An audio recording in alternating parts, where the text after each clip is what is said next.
Today is the last day of Sukkot. It's the Ushpizin of David HaMelech.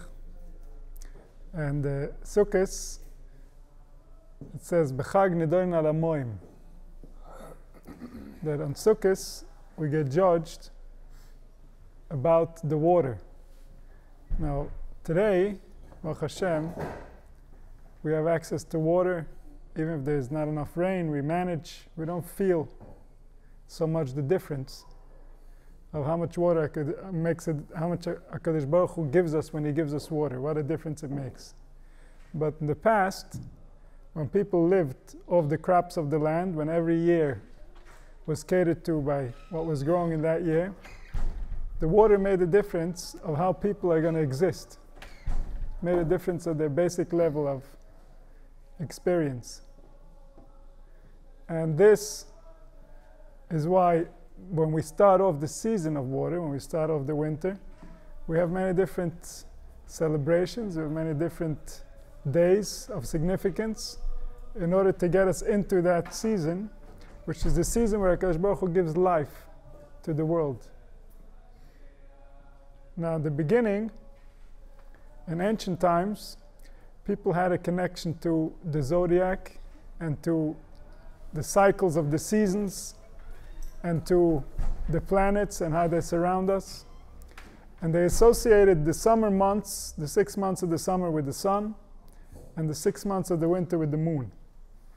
So the sun is the power that represents consciousness, that represents awareness, that represents the part of us that shines out to the external, that shines out to the world. And the moon represents the internal feelings and emotions, the hidden part of us, the part that we ourselves are familiar with, but nobody can see from the outside. And water is managed by the moon. The moon has a direct relationship with the tides and with the cycle of the water on the planet. And so in the winter time is a time when the moon is in charge, and therefore we see rain. Mashiach in the summertime is a time where the sun is in charge, and therefore in Arizal there's no rain in the summertime. And so when the moon is in charge, we are exposing a different part of our personality. We are living in a different level of consciousness than when the sun is in charge. And therefore the moon, which is in charge in the winter, is the one that we are really trying to fix ultimately. It's the one that we currently are not connecting to in the appropriate way, and we need to learn how to give more power to that force in us that represents the moon in order to be able to get back to that Malchus Beis David, which was taken from us. And that's called, when the moon, when there's a pagam in the moon, then we don't have the Malchus Beis David. And this is why when Shlomo HaMelech was king and the Malchus Beis David was in the appropriate level of power, so it was called Sihare Bashlemisa, that the moon is full. And after the Chorban, once the Beis HaMikdash was taken from us, once the Malchus Beis David was taken from us, then we say that the moon has a pagam, that the light of the moon is not shining on us the way that it should. And this is also how we see that Klal Yisrael counts to the moon. Mashenk and Dumas Oilam, they count to the sun. Because the sun, like we said before, represents the external manifestation of man. So the Goyim, they worship the external manifestations. However, Klal Yisrael, we worship through fixing and building the internal manifestation, through fixing the midos, through fixing the internal part of man, the one that's been injured, the one that's not currently functioning the way that it should. So we want to bring that back to its former glory, to its former power. And we know in the Maaseh Bereishis that Lechatchila there were Shtei Melochem Mishtamshem B'Keser Echad, the sun and the moon, they were both at equal power. And then the moon came and complained and said, how can it be the two kings will have one crown? And HaKadosh Baruch Hu said, Lechi mati es atzmech. And that's why we bring a korban chatas, Esir Echad Lechatas on Rosh Chodesh, in order to be, HaKadosh Baruch Hu says, Haviru like kapara al shemiatati sayrech. Bring on me forgiveness that I made the moon smaller. Because HaKadosh Baruch Hu, through the different events that took place once HaKadosh Baruch Hu took Adam Rishon out of Gan Eden, he was memait that mus that we see ourselves as, in order for us to understand how to interact with life appropriately. And so the moon is currently in a phase where it's not getting the full light of the sun. And this can be felt in man with his moods. The mood swings are also related to the moon, just like all the emotions are related to the moon. Because the moon, if we look deeper at how the ancients used to look at life, and our Torah was written from that perspective, the planets that surround us, the planets that surround the sun, they represent the midas of man. And the moon represents the one that's gathering all that energy as it enters earth. And therefore, all the midas filter through the moon. All the midas come to earth through the moon. And this is not simply a allegorical language of explaining things. This is the actual way of how HaKadosh Baruch Hu manifested life on this earth. And this is why the Torah is called the Torah's emes. It's because it's actually referring to how life works. It's not giving you a theoretical reality. It's giving you the actual reality, the reality that really happened, because something really took place over here, and there's a real way of how HaKadosh Baruch Hu created life within man. There's a real way of how we function. There's a real reason why our bodies develop the way that they do, and that we have access to the different ways of manifestation the way that we do.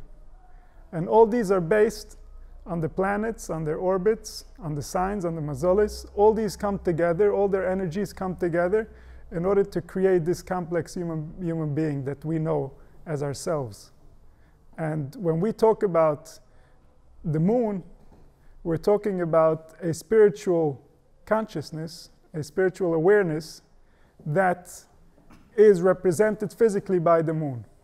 And so too all the other planets. And the Rambam is very specific about this, that these planets have more seichel than a human being. They're conscious, and they're aware of their task. They're aware of what they're doing.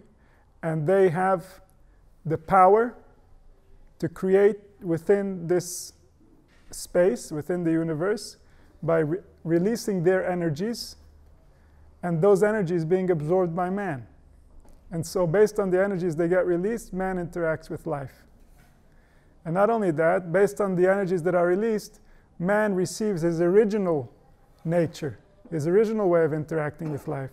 So that all the qualities of his personality, all the different forces that are within him and that are causing him to act, have their origin in the celestial bodies, have their origin in something beyond us. And this is why HaKadosh Baruch Hu, when he created man, he said, Nasa Adam b'tzalmeinu kidmeseinu. To who was he talking about? To who was he talking when he said, Nasa Adam b'tzalmeinu kidmeseinu? He was talking to the Kechovim and the Mazolis. Because with them, he creates man. And this is why Moshe Rabbeinu, when he got to that pasuk, it says he stopped his pen. And he said, Rebbeinu Shalom, you're going to let me write these words, Nasa Adam, and from there people are going to think that there is more than one, that there's many different forces that create man. And HaKadosh Baruch Hu said, you write the truth. And those who need to understand will understand. And those who won't, it's because something inside of them doesn't want to understand. And that's because even though there are all these forces, anybody who is objectively observing can realize that there's some type of intelligence that's causing these forces to manifest in the way that they are, that's causing this type of balance so that man can exist. And this balance is created by something deeper, by something beyond the forces themselves. And this is why when we ask for peace, we say, Oiseh Shalom b'mroimav v'yaseh Shalom aleinu. Oiseh Shalom b'mroimav is the intelligence that manifested all these forces that together came together to say Nasa Adam.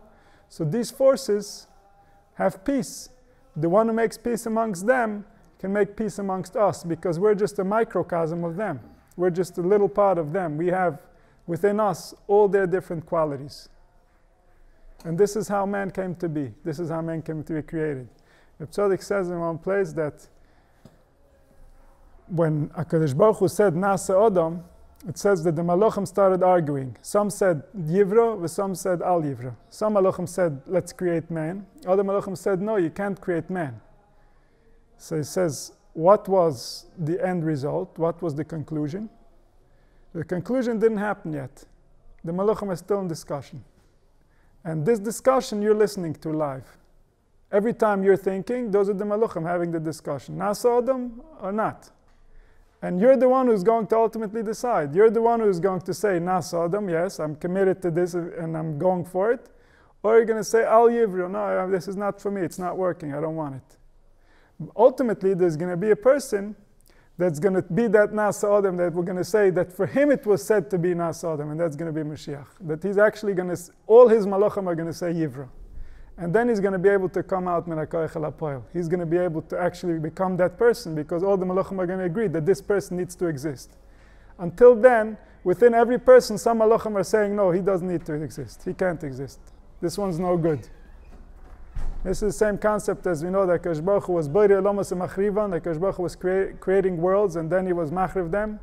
And he said, Dain hanyan li v'dain lo hanyan li. These I like and these I don't like. So what are these worlds? These are all the people. Every person is an attempt of manifestation. And then if it doesn't come through, then it's Al Yivra, then it didn't happen. Then it's Boirei Olamos Machrivan. And even on bigger scales, when you're talking about countries, when you're talking about empires, so these are ways of thinking, these are frames of mind, these are complete worlds of interpretation of what life means. And these worlds come into existence and then they fizzle out because they don't have ultimately what it requires, what it takes to be a nation that can function within nature in the way that nature was designed. Because when that will be, then it's never going to stop. All the nations that went out of power after they received power, it was because their idea, their concept, their interpretation of life was not accurate. And life, nature, fought back. Eventually, when something is artificial, it wears out, it wears off, it can't go on forever. Mashenken sfas emes, tikon la'ad. When something is going to be based on truth, when it's going to be based on reality, it's going to remain forever. And this reality starts with understanding the stars, understanding the zodiac, understanding how man operates, how man functions. Because the whole Torah was written based on this reality, because this is the only reality. This is the reality HaKadosh Baruch Hu created. And therefore, when we speak about even just the Aleph Beis, according to Sefer Yetzira, the whole Aleph Beis relates to the forces of the planets and the mazolos. So we have 12 mazolos, we have 7 planets, and we have 3 different elements with which the world was created. The 3 elements are fire, air, and water. And the fire, air, and water, and all the mazolos, and all the planets, they all interact with earth in order to create man. So man is Ofer min Adama. Man himself, what is he? He is just earth.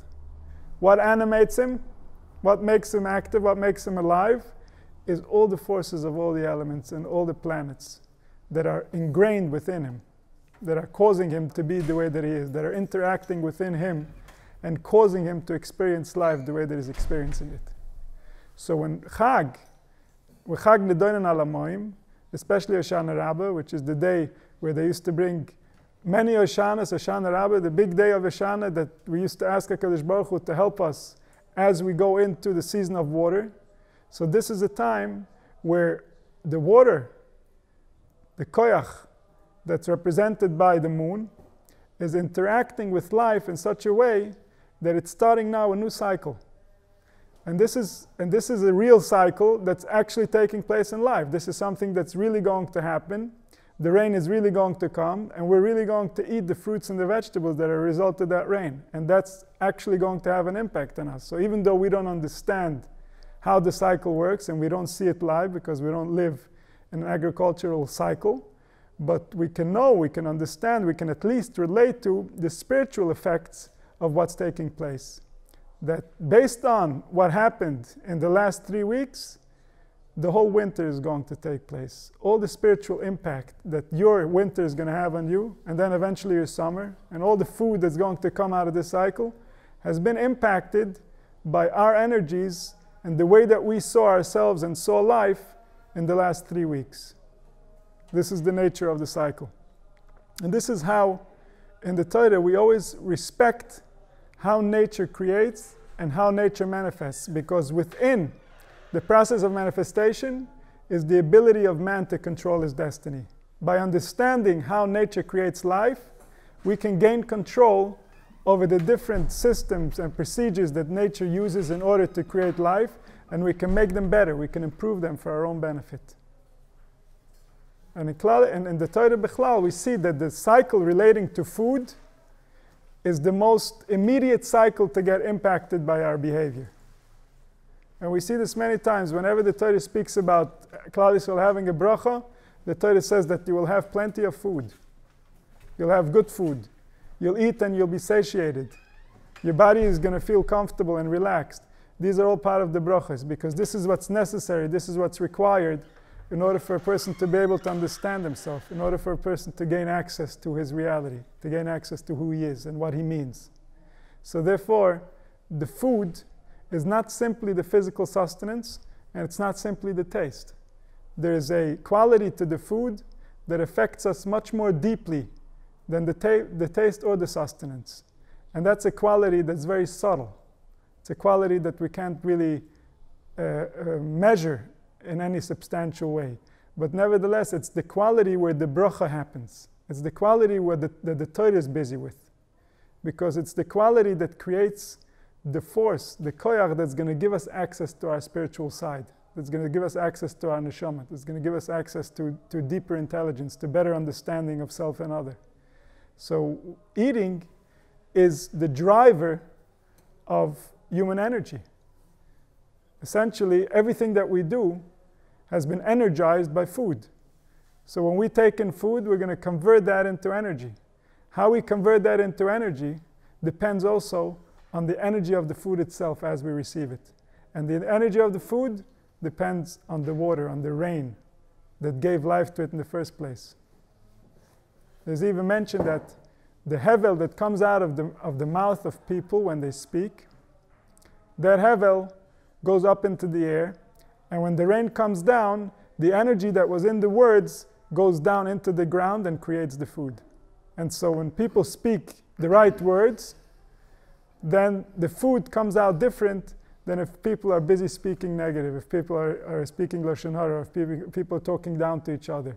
The food has a different quality, the food has a different energy, because the air that the water filtered through as it was coming down is filled with words. Everything we say has a physical imprint that it makes in the air. This is what we spoke about this morning in Keheles, Havel Avolim Hakol Hovel, that the Avolim that come out of the person's mouth when he breathes, they affect life, they affect everything that happens in this universe, because the universe is alive. So when we breathe out, we're just one node of energy conversion of the universe. All of us together create a force, a power, a spiritual interpretation that affects everything that happens on this planet and beyond. And so therefore, this holiday, Bechlal, and now the last day of the holiday, is about gaining that appreciation, getting that understanding of how life really works, of how we really exist, of how we really survive. Because today we're so disconnected from it that we assume that food just appears in the grocery. We don't look any further than that. And that disconnects us from the source of life. That disconnects us from the love that creates our food in a way that it gets created by itself from the mechanism that we are. Our sustenance gets created by itself by the forces that created us. And this includes the sun and the moon and all the other planets. All of them are in charge of running this world. That they run the world. Until a person doesn't get to a level that is beyond those koiches, like HaKadosh Baruch Hu told Avram Avinu, he said, go out from this chachma because you're beyond it. Until a person gets to that level, that ein mazel Yisrael, that he's beyond, so then the forces of nature, the forces of the planets, impact our thinking, impact our feeling, impact how we interact with life.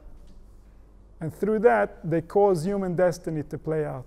Just like they caused human development to play out, they caused human evolution to play out, they're in charge of human destiny. Because these are the tools, these are the koiches, these are the forces that HaKadosh Baruch Hu created to run life.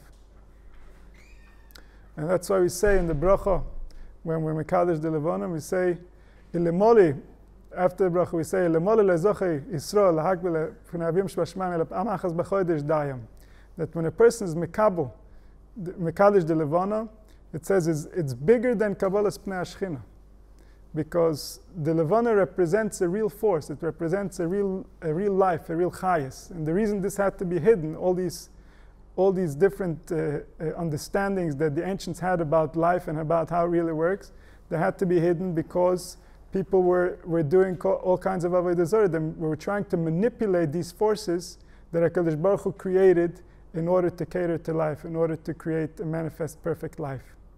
And they interfered with the function of these planets to such a degree that until this day, the function of the planets has been disturbed. Like Chazal teaches, Godel koicha shel kshofim shemakhishin koichon shel pamal yeshamala. The planets and the stars are the pamal yeshamala. But through kishuv, through twisting people's minds, telling them wrong information, we can override the koich of the stars for the negative and for the positive. So, En Mazli Yisrael means that when a Yisrael understands himself, when a Yisrael is in charge of his speech, when a Yisrael is really the Yisrael, like the name says, Ki Sarisim Elekim V'Menoshim V'Tichol, then he's above the stars. He's above anything and everything that could happen because the stars. Because his interpretation is in his mind. He's doing it in a specific way that keeps him safe. Mashenken, when we're not in that level, then we're under the influence of the stars, and not only under the influence of the stars, but under the influence of the kishuv that the goyim have created in order to interfere with the function of the stars. Because that function is our function. That function is our life. And so all our Yomim Tovim, all our celebrations, all the different mitzvahs were given to us in order to explain to us how these things work, and in order to give us the power to overcome them, in order to give us the power to create our own destiny, to choose our own way. And so Hoshana Rabbah is like the end of a long zman of a beginning, a long beginning. This is like the end of Rosh Hashanah. This is the last day of Sukkot, but really from Rosh Hashanah until this day, Klal Yisrael were working constantly in order to perfect their spiritual stance so that they can receive the new year in the appropriate fashion. And so Hoshana Rabbah is a time when this Zman of Din comes to a close, and Klal Yisrael, because of our relationship with the one who created us, and because of our knowledge of what we've been through, and how long we've been suffering, and how long our nation has been in Golus, we understand the place that we're in. We understand that the only way that we can get anything that's worthwhile is because HaKadosh Baruch Hu Mitzidoi is going to have Rachamim, is going to recognize our situation, and he's going to show us the Chochmah, the wisdom with which he created life, so that we can come out of Golus and we can recognize the true potential of what HaKadosh Baruch Hu created in this world for us.